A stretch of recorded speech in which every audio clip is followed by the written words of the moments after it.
Mark Crossfield here with GolfOnline, answering more of your questions. One here from Al using the hashtag AskAGG. You drive the ball with great consistencies. What's your secret? What is your pre-setup mental routine, if any? Hashtag AskAGG. Interesting question. My driving has always been one of my stronger elements in accuracy. I've never been the longest. You've got to remember at 260, which is what I'm carrying it, 270 full. So often in a gaming environment, when I'm trying to just hit fairway, it might even drop back to 240, 250 carry, and then there's roll, obviously subject to if there's roll or not. The fairway will feel a bit wider at that than someone who's carrying it 300. So you've got to put that in there as well. Obviously, the further it goes, that little bit of dispersion is going to keep going offline. So there's a bit of that in there. Now, the other thing for me with my driver, and I wouldn't be able to tell you how I do it, as in I could technically tell you how I do it, but mentally, it just kind of happened. My delivery numbers with a driver are quite good. So they're very neutral. I'm kind of very zeroed. I hit 2 to 4 up, which is good for someone my swing speed to get as much power out of what I put in.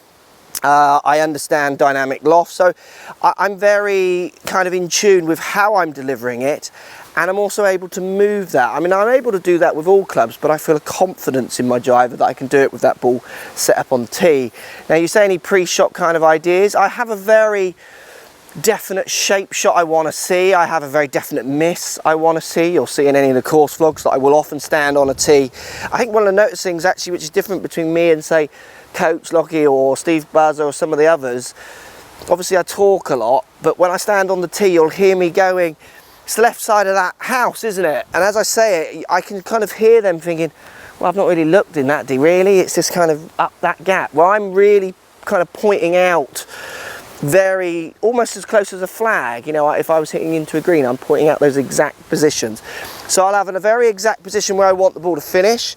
I'll also have a very exact position where I don't want the ball to go. So wind off the left today, my miss is slightly to the right. Let's say there's room up there, I'm just going to hit it. If not, I'm going to have a swing fork that helps me not hit that miss. So lots of people, I remember when I played with Lee Westwood, he called it negative. Stop talking about the bunkers, just see the fairway. I actually don't feel negative at all with my driver. It's more that I want to know where I can't miss. Haven't got the best eyes, hence the massive glasses, and they don't really help that much. It's really making sure I'm very aware of where I could miss this kind of fairway or hit the bunker if I can reach it, those kind of things. But for me, it's much more of a precision-based thing, and that's something I've noticed over other players where they're hitting it into a 50-yard gap. Even if it's a 50-yard fairway, I still want to hit one strip of it, and I think that kind of feeling towards accuracy what helps me as well. But it's delivery, it's understanding my delivery and that I've got control over it. That's where you really want to make your gains.